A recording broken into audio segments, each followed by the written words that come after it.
그날은 오랜만에 친구들을 만난 뒤 집에 돌아가기 위해 지하철을 기다리고 있었습니다.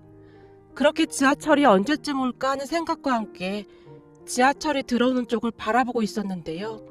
문득 의자에 앉아있는 한 어르신이 눈에 들어왔어요. 그 어르신 옆에는 꽤 많은 양의 쇼핑봉투가 놓여 있었고 어르신이 허겁지겁 뭔가를 드시는 것 같아 보였습니다. 그런 어르신이 안쓰러워 저도 모르게 멍히 바라보고 있었는데요. 모자를 눌러 쓴 어르신이 고개를 드는 순간 저도 모르게 턱 하고 숨이 막혀왔습니다. 너무나 놀란 나머지 제가 성큼성큼 그 어르신에게 다가갔어요. 그렇게 그분과 눈이 딱 마주쳤는데 세상에나 우리 시아버님이셨어요. 아버님! 아버님 맞으시죠? 오, 애미야! 허겁지겁 빵을 드시던 시아버님께서 드시던 빵을 급히 주머니에 구겨 넣으셨어요. 아버님, 여기서 뭐 하시는 거예요? 아니, 여기서 왜 빵을 드시고 계신 거예요? 아버님 빵 드시면 소화 안 된다고 빵 싫어하시잖아요. 빵이 뭐가 어때서? 맛만 있구만. 그리고 이 쇼핑봉투는 다 뭐예요? 아버님 쇼핑하셨어요? 이렇게나 많이요? 그래, 쇼핑했다. 그러니 넌 상관하지 말고 네 갈 길 가거라. 시아버님께서 급히 자리에서 일어나서는 쌩하고 제 옆을 지나가셨어요. 아버님, 전철 타시려고 했던 거 아니에요? 이리 주세요. 제가 지금 들어드릴게요. 됐다는데 왜 자꾸 귀찮게 해? 넌 그냥 네 갈 길 가라니까. 시아버님께서 제 손을 뿌리치며 급히 가버리셨어요. 그런 시아버님의 뒷모습을 정신 나간 사람 마냥 바라만 보고 있었는데요. 아무리 생각해봐도 뭔가가 이상했어요. 우리 시아버님은 절약이 몸에 배어있는 분이시거든요. 그런 분이 양손 가득 쇼핑봉투를 들고 있다는 게 도무지 이해가 되지 않았어요. 멀어져가는 시아버님을 멍히 바라만 보다가는 제가 급히 시어머님께 전화를 했습니다. 그래, 미냐? 잘 지내고 있지? 어머님도 잘 지내시죠? 그럼 우린 잘 지낸다. 우리 승우랑 수빈이는 어디 아픈 곳은 없지? 그리고 우리 승우는 공부 열심히 하고 있고 우리 승우야 원래 공부를 잘했으니까 별 걱정은 없다만 뒷바라지 하느라 네가 고생이 많지. 오랜만에 제 전화를 받은 시어머님의 목소리에는 반가움과 함께 묻고 싶었던 것들이 많았던 것인지 한꺼번에 쏟아내듯 제게 이것저것 물으셨어요. 제 나름대로 안부 전화를 자주 드리려고 노력하고 있었지만 아무래도 제 연락을 기다리기만 해야 하는 시어머님의 입장에서는 하루가 1년같이 길게만 느껴졌을 것이라는 생각이 들면서 가슴 한구석이 먹먹하기만 했습니다. 마음 약하고 착하신 우리 시어머님께서는 제게 절대로 먼저 전화를 하실 분이 아니시니까요. 네, 어머님, 둘 다 건강하게 잘 지내고 있어요. 둘 다 아범 닮아서 공부도 엄청 잘해요. 그게 왜 아범을 닮아서 그런 거야? 똑부러지는 너를 닮아서 그런 거지. 시어머니께서 울음을 삼키고 계시는 듯 말을 잇지 못하셨습니다. 어머님, 제가 이번 달에 시간 내서 한번 찾아뵐게요. 아니다, 아니야. 바쁠 텐데 뭐하러 그래. 너도 일하느라 바쁘고 애들도 공부하느라 바쁠 텐데. 괜찮아요. 꼭 시간 한번 내볼게요. 어머님, 아버님도 잘 지내시죠? 잘 지내고 말고 네 시애비는 뭐가 그리도 바쁜지 요즘 얼굴 보기도 힘들구나. 아침 일찍 나가서 해가 다 져서 들어오는데 뭘 하고 다니는 건지 도통 말을 안 하니 알 수가 있나. 집에 들어오면 바로 자기 바쁘구나. 정말요? 혹시 아버님 요즘도 엄청 아껴 쓰시고 그러세요? 말해 뭐하니. 오히려 예전보다 더 심해졌어. 아니 저 세상 갈 때 가져가지도 못하는 돈을 왜 그리도 움켜쥐고 사는 건지 난 도무지 이해가 안 되는구나. 우리가 조금이라도 도움이 돼야 하는데 아무 도움도 못 되는 것 같아서 정말 미안하기만 하구나. 아니에요 어머님, 전 괜찮아요. 저도 일하고 있는걸요. 돈 아끼시는 건 좋은데 건강은 생각하시면서 아끼셔야 해요. 암튼 이번 달에 제가 꼭 들를게요. 어머님 혹시 뭐 드시고 싶은 거 있으세요? 갈 때 사갈게요. 내가 먹고 싶은 게 뭐가 있어. 그냥 니들 얼굴만 봐도 배가 부른걸. 근데 정말 올 수 있겠니? 올 때 미리 연락하고 와라. 내가 우리 손주들 좋아하는 불고기랑 잡채 만들어 놓으마. 우리 손주들이 불고기랑 잡채만 있어도 밥 한 공기 뚝딱 하잖니? 알겠어요, 어머님. 그렇잖아도 애들이 어머니께서 만들어주신 불고기 먹고 싶다고 했어요. 시어머니께서는 많이 외로우셨던 모양으로 좀처럼 전화를 끊을 생각이 없어 보이셨어요. 그런 시어머님의 마음을 제가 어찌 모르겠습니까? 그렇게 한동안 통화를 하다 전화를 끊었는데 이런저런 생각이 들면서 마음이 참 복잡하기만 했습니다. 사실 우리 가족에게도 복잡한 사연이 있습니다. 어느 겨울 출장을 다녀오던 남편이 교통사고를 당한 채 세상을 떠났거든요. 그 사고로 인해 우리 가족의 행복은 산산조각이 나고 말았습니다. 하나밖에 없는 아들이 세상을 떠났으니 시부모님의 심정이 어땠을지 감히 짐작도 되지 않습니다. 저 또한 하루아침에 남편을 떠나보낸 채 홀로 두 아이를 키워내야만 하는 기구한 운명이 되었고요. 그동안 살면서 단 한 번도 생각해 본 적이 없었던 일이었습니다. 남편은 건강했고 똑똑했고 자상했거든요. 그런 남편이 우리 곁에 없다는 것이 도무지 믿겨지지가 않았습니다. 한동안은 미친 사람처럼 물 한 모금도 넘기지 못한 채 누워만 있었습니다. 그런 제 곁을 묵묵히 지켜준 분들이 시부모님이셨어요. 자식 잃은 부모보다 더 마음 아픈 사람이 어디 있을까요? 하지만 시부모님은 제대로 슬퍼할 겨를도 없이 쓰러져 있던 저를 돌봐주셨습니다. 사람은 가장 힘든 시간이 되면 진짜 내 편이 누구인지 알 수 있다는 말이 있잖아요. 저는 그때 비로소 알게 되었습니다. 세상에서 진짜 내 편은 친정 부모님도 아닌 시부모님이라는 것을 말입니다. 친정 부모님은 그저 한숨만 쉬며 뒷짐만 진 채 나몰라라 했거든요. 부모님은 풍족히 잘 살고 있는 오빠만 챙겼으니까요. 남편이 살아있을 때 친정 부모님께 그렇게나 잘했었는데 어떻게 그럴 수가 있는 것인지 이해할 수가 없었습니다. 제가 가장 잊혀지지 않는 것이 그래도 보험금은 꽤 나왔지? 라는 친정아빠의 말이었어요. 그 뒤부터 저는 친정에 일체 발걸음을 하지 않았습니다. 다만 시부모님께만 연락드리고 찾아뵙고 있어요. 하지만 먹고 살기 바빴기에 그것도 자주 할 수는 없었습니다. 그랬으니 제가 전화를 하는 날이면 시어머니께서 그렇게 반가워하실 수밖에요. 물론 아이들은 할머니와 간간히 통화를 하는 듯 했지만 본격적으로 공부를 시작하면서 그것도 뜸해진 듯 했거든요. 암튼 그날 시아버님과 지하철에서 마주치던 순간 저는 무엇인가 이상함을 느낄 수밖에 없었어요. 우리 시아버님은 굉장히 가부장적이고 구두쇠처럼 사시는 그런 분이셨거든요. 그런 시아버님께서 양손 가득 쇼핑 봉투를 들고 계신 것 자체가 이상하게만 느껴졌습니다.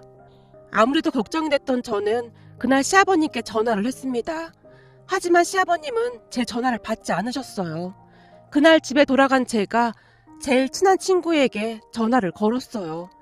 은미는 남편이 그렇게 된 뒤로 한결같이 저를 챙겨주던 제일 친한 친구였거든요.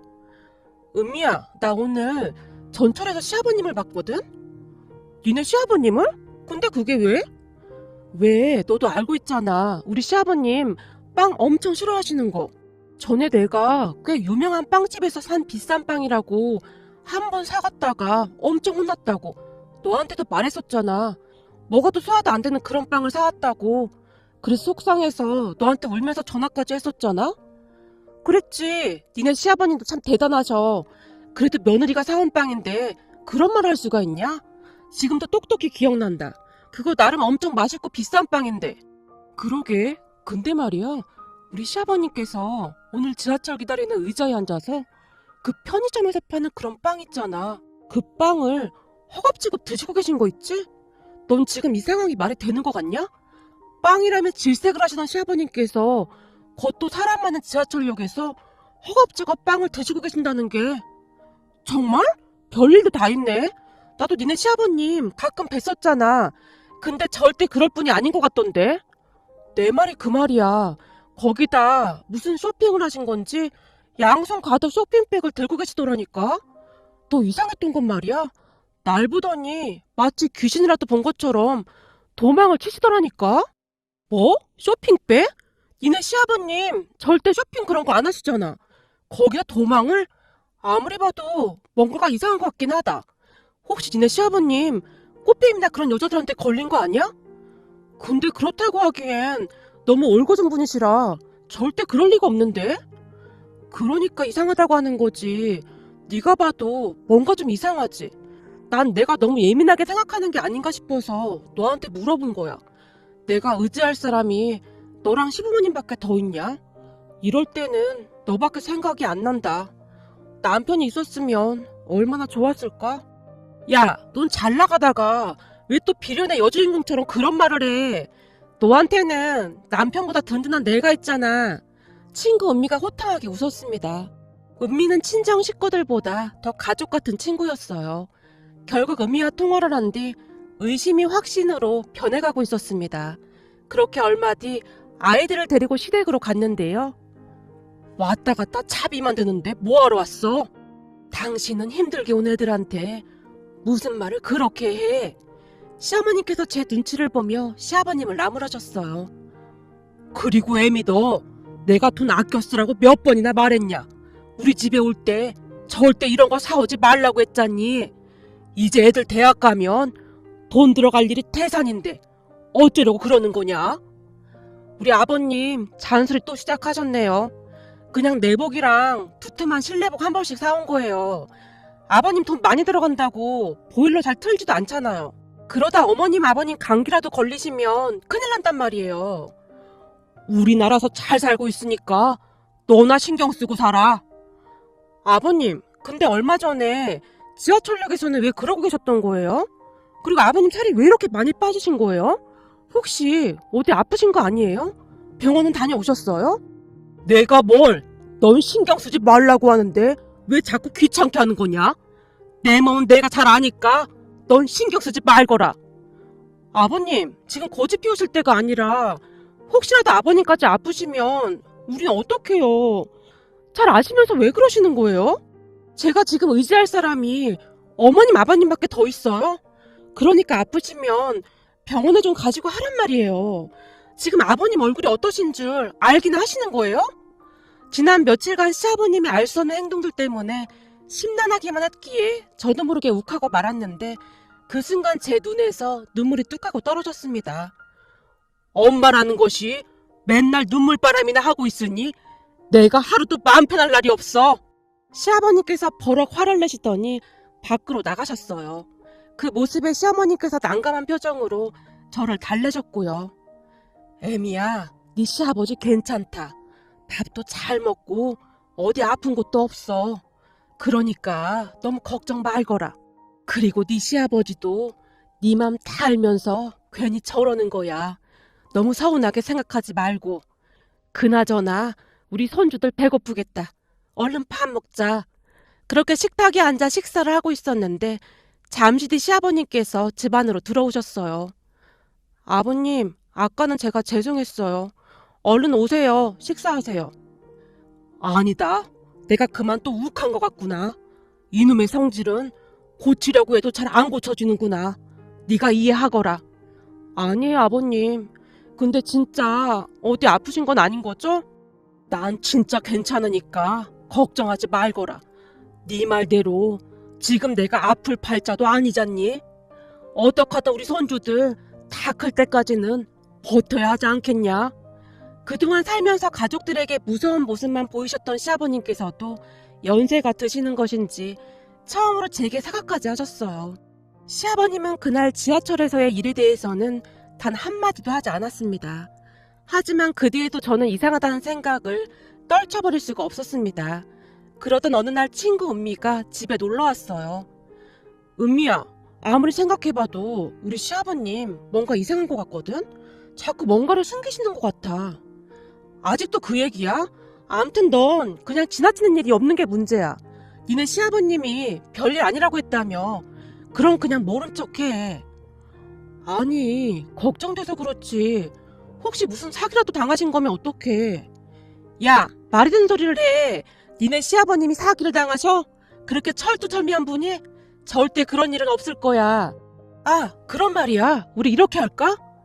어떻게? 좋은 생각이라도 있어? 우리 둘이 몰래 니네 시아버님 뒤를 쫓아가 볼까? 몰래? 그러니까 우리 시아버님을 미행하자는 말이야? 그래, 내가 보니 너 계속 그 생각만 하고 있을 것 같은데 그럴 바에는 몰래 미행 한번 해보자는 거지. 그러다 들키면 어떡해? 너 바보냐? 물론 안 들키게 분장? 그런 거 하고 하면 되는 거지. 제가 솔깃한 채 눈을 반짝이며 은미의 말을 집중해서 들었고 얼마 뒤 우리는 결국 시아버님을 미행하기 시작했습니다. 둘이서 모자부터 안경까지 쓴 채 나름 변장까지 하고 말이죠. 시어머님의 말씀에 따르면 아침 일찍 나가신다고 하셨기에 우리는 시아버님이 평소 나가시는 시간보다 30분이나 먼저 가서 시부모님 집 앞에서 대기하고 있었어요. 그렇게 잠시 뒤 시아버님께서 모자를 눌러 쓰시고 운동화 차림으로 등에 작은 배낭까지 메고 나오셨는데요. 니네 시아버님 평소 옷차림하고 많이 다른 것 같다. 그지? 그러게. 아버님 평소에 모자 잘 안 쓰시는데? 거기다 저런 운동화도 잘 안 신으시는데? 아무리 봐도 뭔가 이상하다니까? 은미와 제가 몰래 숨어서 시아버님 뒤를 쫓았는데요. 시아버님께서 빠른 걸음으로 지하철역 쪽으로 걸어가셨어요. 어찌나 빨리 걸으시던지 덩달아 우리 발걸음도 빨라졌습니다. 그렇게 시아버님께서는 지하철을 타고 어디론가 이동을 하셨어요. 우리는 그런 시아버님을 놓칠세라 눈에 힘까지 준 채 뒤쫓고 있었고요. 이동을 하는 내내 시아버님께서는 계속해서 휴대폰을 만지작거리고 계셨어요. 그러다가 잠시 후 심도림역에서 내리신 시아버님께서 휴대폰을 뚫어지라 바라보며 가만히 앉아 계셨어요. 왜 저기 앉아 계신 거지? 누구 기다리시는 건가? 그러게. 아버님 도대체 왜 저러시는 거야? 은미야, 나 진짜 너무너무 걱정된다. 우리 아버님 뭐 하시는 걸까? 너무 걱정은 하지 마. 니네 시아버님이 이상한 일 하실 분 아니잖아? 은미가 저를 안심시키기 위해 노력하고 있는 와중에도 시아버님은 계속해서 휴대폰만 바라보고 계셨어요. 그러더니 주머니에서 작은 노트를 하나 꺼내서 열심히 뭔가를 작성하는 듯 했습니다. 야! 니네 시아버님 일어나셨다! 은미가 조용히 외쳤어요. 휴대폰을 바라보시던 시아버님의 발걸음이 더욱 빨라져 있었습니다. 그리고 잠시 후 시아버님께서 다시 지하철을 타시곤 좌석에 앉으시더니 그 뒤로도 한동안 휴대폰을 바라보고 계셨는데요. 니네 시아버님 내리신다. 빨리 서둘러.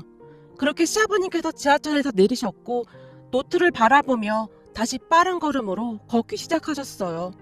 잠시 후 한 건물 앞에 도착한 시아버님께서 건물로 들어가셨습니다. 여긴 어디야? 왜 여기로 들어가시는 거지? 넌 혹시 모르니까 여기서 기다리고 있어. 니네 시아버님이 난 잘 못 알아볼 테니까 내가 얼른 따라갔다 올게. 알았어. 안 들키게 조심해. 은비가 급히 시아버님의 뒤를 쫓아서 건물로 들어갔어요. 잠시 후 시아버님께서 급히 내려오셨는데요. 그 뒤를 따라 나오던 은미의 표정이 심상치가 않아 보였습니다. 왜 그래? 우리 아버님 안에서 뭐 하시는 거야? 니네 시아버님 진짜 대단하시다. 뭐? 그게 무슨 말이야? 내가 보니 니네 시아버님 무슨 배달일? 그런 거 하시는 것 같은데? 뭐? 배달일? 무슨 배달일을 이런 데서 해? 아니, 나도 잘은 모르는데 저 건물 안에서 물건을 받으시곤 배달비라고 9,000원을 받으시더라고. 배달비 9,000원을? 시아버님 뒤를 쫓아가다가 제가 놀란 채 그 자리에 멈춰서고 말았어요. 우선은 빨리 서둘러. 이러다 니네 시아버님 놓치겠다. 가게 주인이 저거 좀 무거울 거라고 했는데 들고 갈 수 있겠냐고 몇 번이나 묻더라고. 근데 가게 주인이 2,000원 더 주겠다고 하니까 니네 시아버님께서 고맙다고 얼른 받으시더라고. 은미가 걱정스레 시아버님을 바라보고 있었어요. 그런데 은미 말대로 들고 있던 것이 무겁긴 했던 모양으로 시아버님의 발걸음이 많이 느려져 있었어요. 그 순간 너무나 놀란 나머지 제가 미처 말을 잇지 못하고 있었는데요. 너 괜찮은 거야? 니네 시아버님 진짜 대단하시다. 회사에서 정년 퇴임하신 분이 어떻게 저런 일을 할 생각을 하셨을까? 시아버님을 따라가는 내내 은미가 감탄을 했습니다. 잠시 후 시아버님께서 다시 지하철을 타시고는 어디론가 이동을 하셨는데요. 물건을 배달하는 모습에서도 시아버님의 꼼꼼한 성격이 그대로 드러났어요. 혹시나 물건이 분실이라도 될까 싶어 가방에 단단히 고정시키기까지 하셨거든요. 시아버님께서는 그날 4번 정도 상품을 배달해주고 돈을 받으셨습니다. 중간에 편의점에 들어가셔서 삼각김밥으로 점심을 때우기도 하셨고요. 그날 은미와 함께 집으로 돌아오면서 별의별 생각이 다 들었습니다. 그래도 중견기업에서 정년 퇴임하셔서 그때 당시 퇴직금도 꽤 받으셨기에 도대체 그런 일을 왜 하시는 건지 이해할 수가 없었습니다. 제가 시아버님을 미행한 첫 번째 이유가 있었는데요. 몇 달 사이 시아버님께서 살이 빠져도 너무나 많이 빠져 있었거든요. 그렇게 은미와 헤어진 뒤 집에 도착해서 남편의 사진을 보며 홀로 맥주 한 잔을 마셨어요. 여보, 아버님 도대체 왜 그러시는 걸까? 아니 돈이 없으신 것도 아닌데 그런 일을 왜 하시는 거냐고. 이럴 때 당신이라도 옆에 있었으면 얼마나 좋을까? 이런 일 있을 때마다 정말 너무 속상하네. 저도 모르게 눈물이 쏟아져 나왔습니다. 그리고 며칠 뒤 제가 다시 시댁으로 갔어요. 저녁 시간이었기에 시아버님께서 집에 계셨습니다. 아버님, 그 일 그만하세요. 지금 아버님 얼굴이 말이 아니에요. 뭐? 무슨 일을 말하는 거냐? 아버님, 지하철 택배인가 뭔가 그거 하시잖아요. 네가 그걸 어떻게 알았어? 너 혹시 나 미행했냐? 아버님, 미행한 건 정말 죄송한데요. 너무 걱정이 돼서 그냥 있을 수가 없었어요. 암튼 넌 시키지도 않은 일을 왜 하고 그래? 시간이 그렇게 남아돌아? 그 시간에 좀 쉬던지 하지. 뭘 또 미행까지 해? 시아버님께서 화를 내시다가는 제 눈에 눈물이 그렁그렁한 모습을 보며 화를 참는 듯해 보였어요. 시아버님과 제 대화를 듣던 시어머님께서 놀라서 물으셨어요. 아니 이게 다 무슨 말이야? 택배라니. 그럼 당신 지금껏 택배 일했던 거야? 그래서 그렇게 일찍 나갔던 거야? 그러다 몸이라도 상하면 어쩌려고 그 힘든 일을 하고 그래? 평생을 사무실에서 펜만 굴리던 양반이. 힘들긴 뭐가 힘들어. 하나도 안 힘들어. 오히려 많이 걸어서 건강도 좋아졌고. 우리가 돈이 없는 것도 아니고 당신 대체 왜 이러는 거야? 맞아요 아버님. 도대체 왜 이러시는 거예요? 시어머님과 제가 답답하다는 듯이 시아버님을 바라봤어요. 이렇게들 생각이 없어서 어떻게 하려고 그래? 계속 가진 돈 쓰고만 있으면 돈이 나만 나겠어? 움직일 수 있을 때 조금이라도 움직여야 우리 손주들 대학 등록금이라도 보탤 거 아니야. 아버님, 애들 대학 등록금은 제가 알아서 해요. 저 지금 일도 하고 있잖아요. 그래도 말 한 번 잘했다. 너 그렇게 평생도록 일해서 애들 대학 보내고 결혼시키고 넌 뭔 돈으로 살 거야? 애미 네가 다른 사람 만나서 재혼을 할 성격도 아니고 아직도 저 세상 간 네 남편 사진 붙들고 있다는 거 내가 뻔히 아는데 내가 어떻게 발 뻗고 쉬고 있겠냐. 못난 남편 만나서 고생하는 너만 보면 내 속이 쓰리다 못해 아파서 잠이 안 와. 아버님, 전 진짜 괜찮아요. 저 젊은데 무슨 걱정이에요. 순간 시아버님의 목소리가 떨리고 있었기에 저도 울컥하고 말았습니다. 그렇게 시아버님이 자리에서 일어나시더니 장롱 안에 있던 시아버님의 오래된 양복 안주머니에서 뭔가를 꺼내오셨는데요. 그것들을 시어머님과 제 앞에 쭉 펼쳐놓으셨고 시어머님께서 놀라서 물었어요. 아니 이게 다 뭐야? 보면 몰라? 통장이잖아. 이건 우리 승우랑 수빈이 통장, 그리고 이건 당신 통장, 그리고 이건 우리 며느리 통장. 통장 겉면에 하나하나 정성스레 볼펜으로 쓴 이름들이 적혀 있었습니다. 세상에나, 그럼 당신 그동안 악착같이 아껴서 이 통장에 돈 모으고 있었던 거야? 근데 애들 거는 그렇다고 해도 내 거는 왜 있는 거야? 이렇게 생각이 없어서야. 만에 하나 내가 잘못되기라도 하면 당신 혼자 살아야 할 거 아니야. 그럼 요양원에 들어갈 돈이라도 가지고 있어야지. 그리고 우리 며느리도 조금이라도 돈이 있어야 자식들 눈치 안 보고 살 수 있을 거고. 못난 자식둔 애비가 이렇게라도 해야지 별 수 있겠어? 승우 수빈 애비가 있었으면 나도 이렇게까지는 안 했어. 근데 어쩔 수 없는 거 아니겠냐고. 아범 떠나고 너 그러고 살고 있는 거 보면 내가 아주 원통해서 아직도 자다가도 벌떡벌떡 일어난다. 아니 왜 우리한테 이런 일이 생겼느냐 말이야. 시아버님께서 눈물을 참느라 애쓰는 듯해 보였어요. 남편이 그렇게 된 뒤 아마도 아버님은 가장이라는 무게를 짊어진 채 살아오셨던 것 같았습니다. 그날 시부모님과 저는 서로를 부둥켜 안고 얼마나 눈물을 흘렸는지 모르겠습니다. 하지만 그 뒤에도 시아버님께서는 지하철 택배 일을 계속하셨어요. 어느 날 제가 병원에 모시고 가서 건강검진을 했지만 의사가 말하길 또래 다른 어르신들보다 시아버님께서 근육량도 많고 혈압도 좋은 편이라며 아주 건강하시다고 칭찬까지 했습니다. 의사의 말에 시아버님께서 더 큰 소리를 치셨고요. 결국 시어머님과 제가 두 손 두 발 다 들고 말았습니다. 그리고 얼마 뒤 우리 아들과 딸이 서울에 있는 대학에 입학을 하게 되었고 우리는 시댁 가까이로 이사를 했습니다. 아들과 딸이 다니는 학교가 시댁에서 가깝기도 했고 둘 다 할머니 할아버지 옆에서 가까이 살고 싶어 했거든요. 아무래도 아들 딸도 우리에게 관심 하나 없던 외가에 비해 친가 할머니 할아버지에게는 깊은 애정이 있어 보였습니다. 평생토록 손주들만 걱정하시던 두 분의 마음을 아이들도 느꼈을 테니까요. 우리 가족은 그렇듯 서로를 보듬고 아끼며 잘 살고 있습니다. 또한 아들딸이 대학을 졸업한 뒤 꽤 좋은 회사에 취업까지 해서 요즘은 더할 나위 없이 행복한 시간을 보내고 있습니다. 거기다 얼마 전 우리 아들딸이 얼마나 기특한 행동을 했냐면 말이죠. 통장을 2개 만들어 와서는 할머니 할아버지께 드리는 게 아니겠습니까? 이건 할머니 거, 이건 할아버지 거야. 이건 통장에 연결된 현금카드고 우리가 매달 돈 입금해 드릴 테니까 돈 아끼지 말고 은행 가서 이 카드로 뽑았으면 돼. 할머니 할아버지 드시고 싶은 거 사고 싶은 거 사란 말이야. 그동안 우리 때문에 고생 많이 했잖아. 이런 짓을 뭐하러 했어? 니들이나 아껴서 저축해둬. 할아버지도 우리한테 이렇게 했잖아. 엄마한테 다 들었어. 할아버지 할머니 닮아서 그런 걸 어쩌겠어? 그니까 그냥 받아둬. 할머니 할아버지 항상 엄마랑 우리들 아껴주시고 사랑해주셔서 감사했어요. 앞으로 할머니 할아버지 그리고 엄마한테 효도하면서 살 거야. 아들과 딸이 두 분에게 통장과 현금카드를 내밀었는데요. 각각의 통장 겉면에 굵은 볼펜으로 두 분의 이름이 큼지막하게 적혀 있었어요. 김덕수, 박경자라고 말이죠.